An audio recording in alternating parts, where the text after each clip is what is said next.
Entramos en Villafranca del Bierzo. Después de una dura jornada, con varios contratiempos, pinchazo, rotura de radios, por fin a las 8 de la tarde, a ver si descansamos.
Subiendo el Cebreiro, ya nos queda un poquito para llegar a la laguna, el último pueblo de León.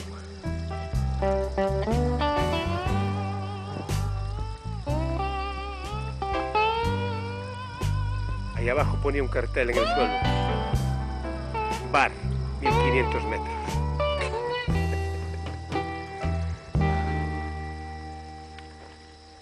Esa es la laguna ahí arriba.